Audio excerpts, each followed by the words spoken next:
மிகப்பெரிய பிரியத்தனங்கள், தொலைபேசி அழைப்புகள், கலந்துரையாடல்கள் மற்றும் பல விடயங்களுக்கு பின்பு கொண்டுவரப்பட்ட ஒரு பேச்சுவார்த்தை 21 மணித்தியாலங்களையும் தாண்டாமல் நிறைவு பெற்றது. எதற்காக? இந்த பேச்சுவார்த்தை மேசையில அமெரிக்காவும் ஈரானும் பேசிக்கொண்ட விடயங்கள் என்ன? ஸ்ட்ரைட் ஆஃப் ஹோர்முஸினுடைய கட்டுப்பாடு தற்பொழுது யாருடைய கைகளில் இருக்கிறது? ஈரானுக்கு கட்டணங்களை செலுத்திவிட்டு ஸ்ட்ரைட் ஆஃப் ஹோர்முஸ் வழியாக செல்கின்ற கப்பல்களை சர்வதேச கடல் பகுதியில் வைத்து தாக்குதல் நிகழ்த்தப்படும் என்று சொல்லி தற்போது அமெரிக்காவினுடைய பிரசிடென்ட் டொனால்ட் ட்ரம்ப் அவர்கள் கூறியிருப்பதன் பின்னணி என்ன? இந்த பேச்சுவார்த்தைகள் முடிவடைந்ததன் பின்னணியில் வளைகுடாவில் மீண்டும் யுத்தம் ஒன்று தொடங்க இருக்கிறதா? அமெரிக்கா மற்றும் ஈரானுக்கு இடையிலான பேச்சுவார்த்தைகள் முறிவடைந்ததன் பின்னணியில் லெபனான் மீதான தாக்குதல்களை மீண்டும் இஸ்ரேல் தொடர்ச்சியாக நடத்தி கொண்டிருக்கிறதா? இதுபோன்ற இன்னும் பல முக்கியமான விஷயங்களை இந்த காணொலியில நாங்க பார்க்க இருக்கோம். காணொலியை புதுசா பார்க்கிறார்கள், உலக விவரம் சேனலை சப்ஸ்கிரைப் பண்ணி வச்சுக் கொள்ளுங்க. அது மட்டும் இல்லாம அந்த பெல் ஐக்கனை கிளிக் பண்ணி ஆல் அண்ட் ஆப்ஷனை கொடுத்து வைங்க. நாங்கள் பதிவிடக்கூடிய இதே மாதிரியான உலக விவரங்களை நீங்கள் உடனடியாக பெற்றுக்கொள்ளக்கூடியதாக இருக்கும். இப்பொழுது விரிவான காணொலிக்குள்ள நாங்கள் செல்லலாம்.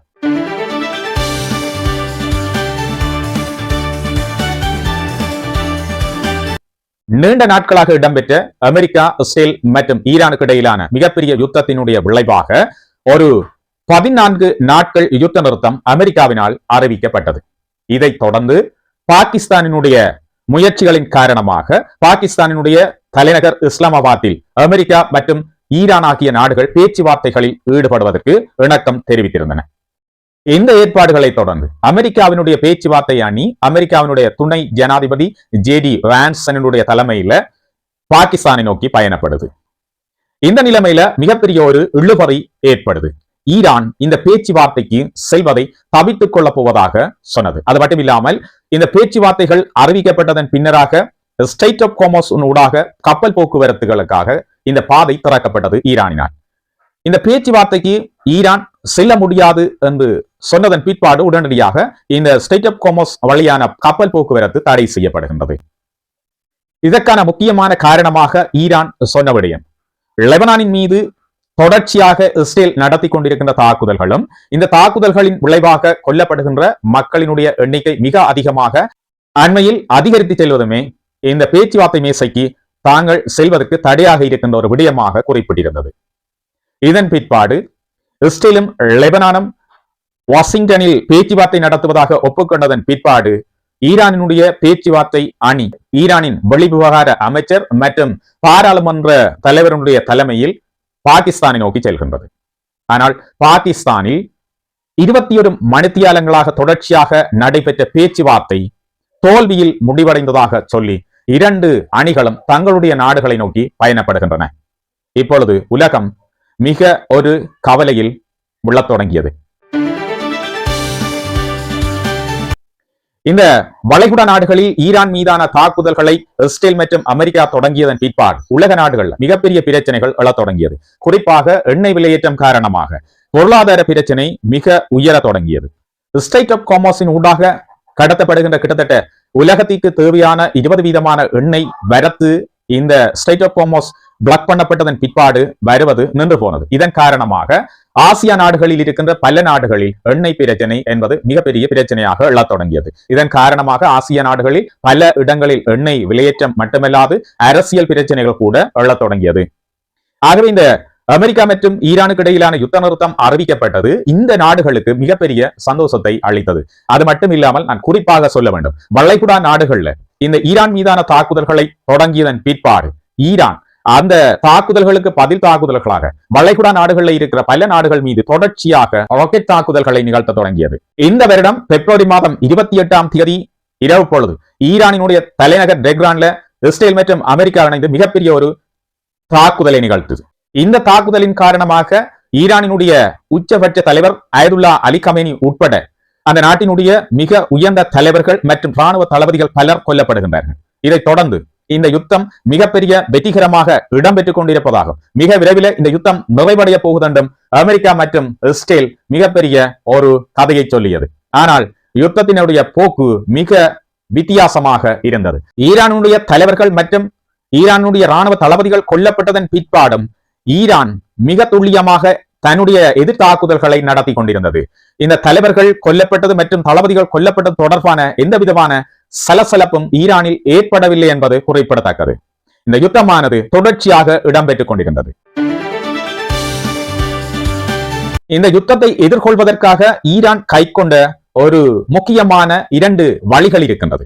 இந்த வழிகளின் ஊடாக ஈரான் மிகப்பெரிய வெற்றி ஒன்றை சாதித்துக் கொண்டது என்பது உண்மை. முதலாவது, அமெரிக்கா மற்றும் இஸ்ரேல் ஈரானின் மீது தாக்குதல்களை தொடுக்க ஈரானினால் நேரடியாக அமெரிக்கா மீது தாக்குதல்களை நிகழ்த்த முடியாது.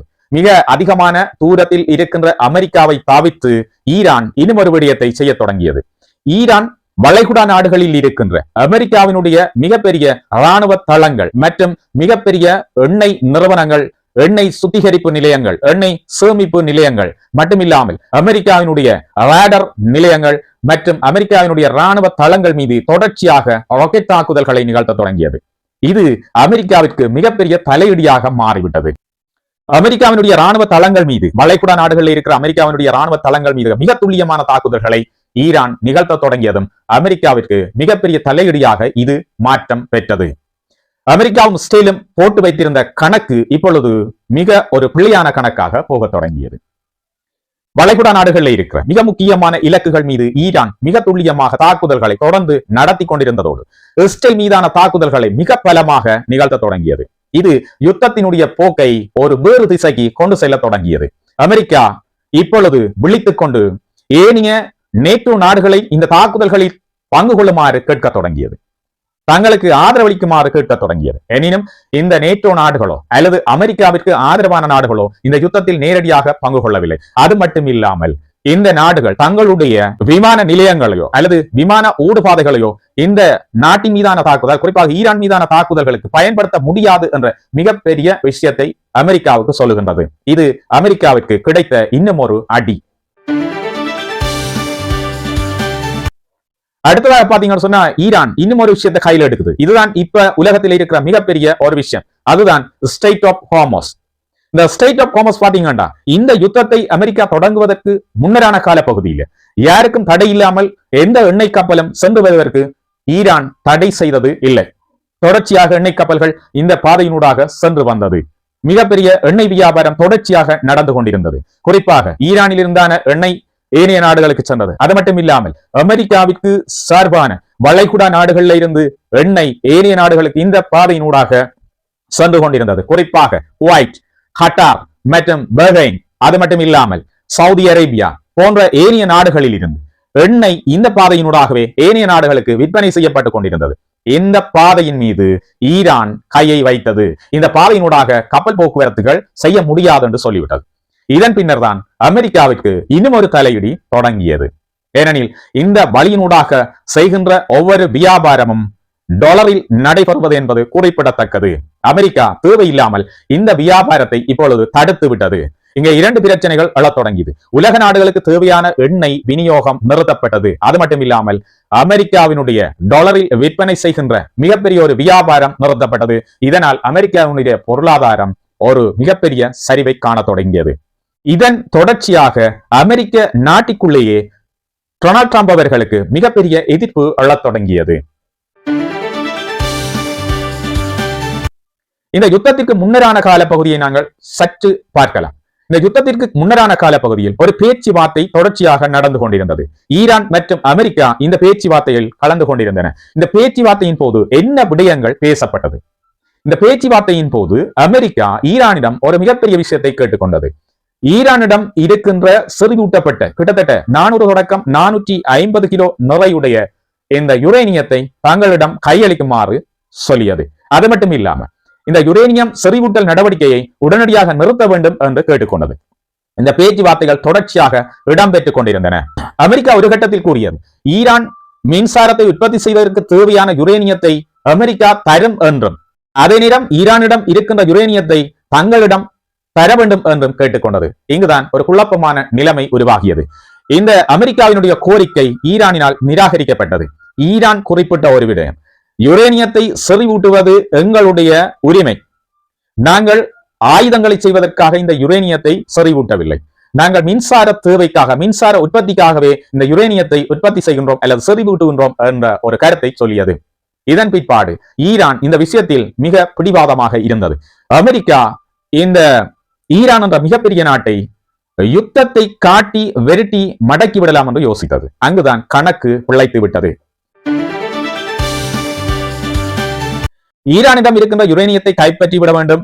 அது மட்டும் இல்லாமல் ஈரான் ஒருபோதும் அணு ஆயுதங்களுக்குள் செல்லக்கூடாது என்கின்ற விடயத்தில் அமெரிக்கா மட்டும் விருப்பமாக இருக்கின்றதா என்று கேட்டால் இல்லை. இஸ்ரேல் என்ற நாடு ஈரான் ஒருபோதும் அணு ஆயுதங்களை பெற்றுவிடக் கூடாது என்பதில் மிக குறியாக இருக்கின்றது. ஏனெனில் ஈரான் அணு ஆயுதங்களை பெற்றுக் கொண்டால் தங்களுடைய நாட்டுக்கு அது மிகப்பெரிய ஆபத்தாக முடியும் என்று இஸ்ரேல் கருதுகின்றது. இது மட்டும் இல்லை, இன்னும் பல நாடுகள் ஈரான் அணு ஆயுதங்களை பெற்றுவிடக் கூடாது என்பதில் குறியாக இருக்கின்றன. அவைதான் வளைகுடா நாடுகளில் அமெரிக்காவிற்கு சார்பாக இருக்கின்ற நாடுகள். இந்த நாடுகளும் சேர்ந்து அமெரிக்காவிற்கு மிகப்பெரிய ஒரு பிரஷரை தொடர்ச்சியாக கொடுத்துக் கொண்டிருந்தது. ஈரான் அணுகுண்டுகளை செய்ய போகின்றது, ஈரான் அணு ஆயுதங்களை பெற்றுக் கொள்ளப் போகின்றது, ஆகவே உடனடியாக ஈரான் மீது தாக்குதலை நடத்துங்கள் என்ற மாதிரி தொடர்ச்சியாக அமெரிக்காவுக்கு ஒரு பிரஷரை கொடுத்துக் கொண்டிருந்தது. இதுதான் கடைசியாக பேச்சுவார்த்தை இடம்பெற்றுக் கொண்டிருந்த போதே ஈரான் மீதான ஆபரேஷன் எபிக் ஃபியூரி ஆரம்பிப்பதற்கான காரணமாக அமைந்தது. இதன் பிற்பாடுதான் இந்த ஸ்டேட் ஆஃப் காமர்ஸ் பூட்டப்பட்டது. பொருளாதார பிரச்சனைகள் உலகத்தில் எழத் தொடங்கியது. அது மட்டும் இல்லாமல் உலகத்தில் எண்ணெய் பிரச்சனை தொடர்ச்சியாக எல்லா நாடுகளிலும் எழத் தொடங்கியது. இது அமெரிக்காவிற்கும் விதிவிலக்கல்ல. இந்த யுத்தம் தொடர்ச்சியாக போய்கொண்டிருக்கிற கட்டத்தில் பேச்சுவார்த்தைக்காக இஸ்லாமாபாத் நோக்கி இந்த இரண்டு நாடுகளும் செல்வதற்கு மிக முக்கியமான காரணமாக இருந்த நாடு எது? அது ஈரான். பேச்சுவார்த்தை மேசைக்கு அமெரிக்காவினுடைய தரப்பும் ஈரானினுடைய தரப்பும் சென்றதன் பிற்பாடு அமெரிக்காவினுடைய ஜனாதிபதி பல கருத்துக்களை முன்வைத்தார். அவர் முதலாவது கருத்தாக முன்வைத்தது, ஈரானில் இருக்கின்ற செறிவூட்டப்பட்ட யுரேனியத்தை கைப்பற்றுவதற்கான திட்டம் தங்களிடம் இருப்பதாகவும் எந்த நேரத்திலும் அந்த திட்டத்தை தாங்கள் அமுல்படுத்துவோம் என்ற ஒரு கருத்தை சொல்லியிருந்தார். இந்த கருத்தை அவர் தன்னுடைய ட்ரூத் சோசியல் மீடியாவில் பதிவிடும் போது ஈரானினுடைய பேச்சுவார்த்தை அணியானது பாகிஸ்தானுக்கு செல்லவில்லை என்பது குறிப்பிடத்தக்கது. இது ஈரானினுடைய பேச்சுவார்த்தை அணிக்கு ஒரு மிகப்பெரிய சந்தேகத்தை உருவாக்கியது. பேச்சுவார்த்தைக்கு அழைக்கப்பட்டு பேச்சுவார்த்தை மேசைக்கு செல்லலாம் என்று சொன்னதன் பிற்பாடு அமெரிக்காவுடைய ஜனாதிபதி அறிவித்த இந்த அறிவிப்பு ஈரானினுடைய பேச்சுவார்த்தை குழுவுக்கு ஒரு சந்தேகத்தை ஏற்படுத்தியது. இதற்கு பின்னரான காலப்பகுதியில் அமெரிக்காவினுடைய பிரசிடென்ட் மீண்டும் ஒரு கருத்தை சொல்கின்றேன். ஸ்டேட் ஆஃப் ஹோமோஸுக்குள்ள எங்களுடைய கப்பல்கள் செல்ல தொடங்கிட்டு, இந்த பகுதியில் இருக்கிற கன்னிவெடிகளை எங்களுடைய கப்பல்கள் அகற்ற தொடங்கிட்டு என்ற மாதிரியான கருத்துக்களை தன்னுடைய சோசியல் மீடியாவில் பதிவிடுறேன். இந்த கருத்துக்களுக்கு ஈரானுடைய ராணுவம் ஒரு மறுப்பை தெரிவிக்கின்றது. ஈரானினுடைய பகுதிக்குள்ள, அதாவது குறிப்பாக ஸ்டேட் ஆஃப் ஹோமோஸுக்குள்ள அமெரிக்காவினுடைய யுத்த கப்பல்கள் நுழைய எத்தனித்த போது ஈரானினுடைய ராணுவம் எச்சரிக்கைகளை விடுத்தது. உள்ளுக்கு வந்த நாங்கள் தாக்குதல்களை தொடங்குவோம் என்று சொன்னதன் பிற்பாடு இந்த கப்பல்கள் வெளியேறி சென்றதாக ஈரான் அறிவித்தது. இதை இல்லை என்று சொல்லி மறுத்திருந்தது அமெரிக்காவினுடைய கடற்படை. ஆனால் பின்னரான கால பகுதியில் ஈரான் காணொலிகளுடன் சேர்த்த அந்த செய்தியை வெளியிட்டது. இதன் பிற்பாடு இந்த செய்தி உண்மை என நம்பப்பட்டது. இந்த மாதிரியான கருத்துக்களை மனதில் கொண்டு மிகப்பெரிய ஒரு சந்தேகங்களோடு ஈரானினுடைய பேச்சுவார்த்தை அணி பாகிஸ்தானுக்கு செல்கிறது. இஸ்லாமாபாத்தில் நடந்த பேச்சுவார்த்தையில அமெரிக்கா ஈரான் மீது பல அழுத்தங்களை கொடுத்ததாகவே சொல்லப்படுகின்றது. அதே நேரம் அமெரிக்கா மீதான நம்பிக்கை துளியளவும் இல்லாத ஒரு நிலைமையிலேயே ஈரானினுடைய பேச்சுவார்த்தை அணி இருந்ததாகவும் சொல்லப்படுகின்றது. இந்த பேச்சுவார்த்தை குழம்பியதற்கான காரணங்கள் என்ன? முதலாவது, அமெரிக்கா ஈரான் மீது கொடுத்த அழுத்தங்கள். உடனடியாக ஈரான் தங்களிடம் இருக்கின்ற செறிவூட்டப்பட்ட அந்த யுரேனியத்தை கையளிக்க வேண்டும் என்பது அமெரிக்காவினுடைய முதலாவது கண்டிஷன். இந்த கண்டிஷனுக்கு ஈரான் ஒத்துக்கொள்ளவில்லை. பேச்சுவார்த்தைகள் நிகழ முன்னமே, இந்த விடயங்களை பற்றி பேசுவதற்கு முன்னமே ஒரு ஒப்பந்தத்திற்கு வர வேண்டும் என்ற அழுத்தம் தொடர்ச்சியாக ஈரானினுடைய பேச்சுவார்த்தை அணிக்கு வழங்கப்படுகிறது.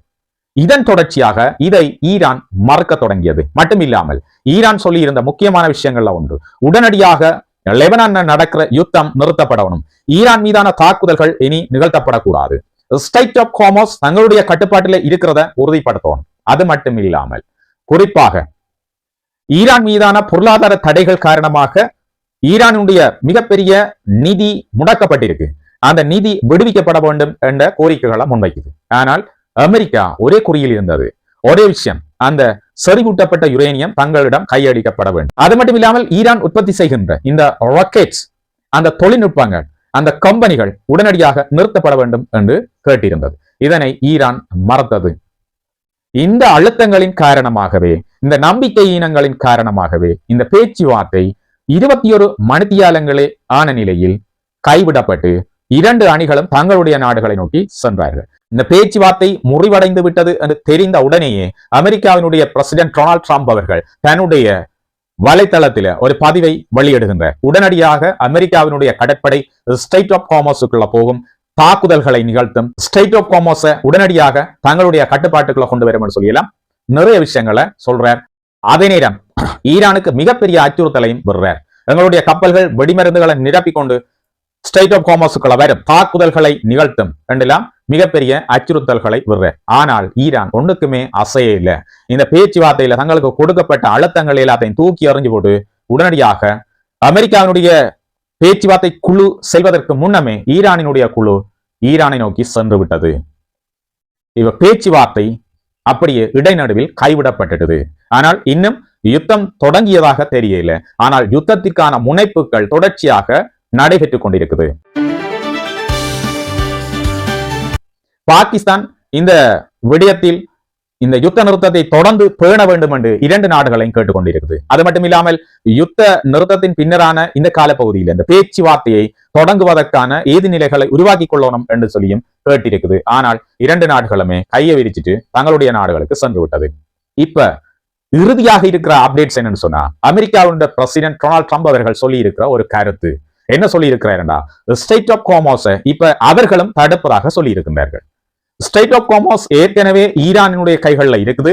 ஈரான் இந்த பகுதியை தடுத்து வச்சிருக்குது. அது மட்டும் இல்லாமல் இந்த வழியினூடாக வருகின்ற கப்பல்கள் மீது ஒரு கட்டணத்தை அறவிடுகின்றது. அதாவது தங்களுடைய நாடு யுத்தத்தினால அழிஞ்சு போயிருக்குது, அதால அதை கட்டி எழுப்புவதற்கு இந்த ஸ்ட்ரெய்ட் ஆஃப் ஹார்மஸின் ஊடாக செல்கின்ற கப்பல்கள் மீது தாங்கள் வரி அறவிட போவதாக ஏற்கனவே சொல்லியிருந்தார்கள். அதற்கமைய தற்பொழுது இதன் ஊடாக செல்கின்ற கப்பல்களிடம் வரி அறவிடப்படுகின்றது. இந்த விடயத்தை அமெரிக்காவினுடைய ஜனாதிபதி டொனால்ட் ட்ரம்ப் அவர்கள் முற்றுமுழுதாக மறுத்திருக்கிறார். இதை செய்யக்கூடாது. ஈரானுக்கும் தங்களுக்கும் இருந்த பேச்சுவார்த்தைகள்ல இந்த விஷயங்கள் எதுவும் பேசப்பட இல்லை. ஈரான் இந்த பாதையூடாக செல்கின்ற கப்பல்கள் மீது பணம் வசூலிக்க முடியாது என்ற மாதிரி நிறைய விஷயங்களை அவர் சொல்லிக் கொண்டிருக்கிறார். இப்ப அவர் சொன்ன விஷயம் என்னண்டா, இந்த வழியினூடாக எந்த கப்பல் ஈரானுக்கு பணத்தை செலுத்திவிட்டு பயணம் செய்கின்றதோ அந்த கப்பல் மீது அமெரிக்காவினுடைய கடற்படை தாக்குதலை நிகழ்த்தும் என்று சொல்லி இருக்குது. இப்ப ட்ரம்ப் உலகத்தில் இருக்கிற எல்லா நாடுகளினுடைய கப்பல்கள் மீதும் மிகப்பெரிய அச்சுறுத்தலை வெளியிட்டு இருக்கின்றார். உலக நாடுகளினுடைய கப்பல்கள் இந்த பாதையினூடாக எண்ணெயை கொள்வனவு செய்து கொண்டு சர்வதேச கடல்ல நுழையும் போது அமெரிக்காவினுடைய கடற்படை அந்த கப்பல்களை தாக்கி அழிக்கும் சொல்லி இப்ப எல்லா நாடுகளுக்குமே ஒரு எச்சரிக்கையை விடுத்திருக்கிறார்.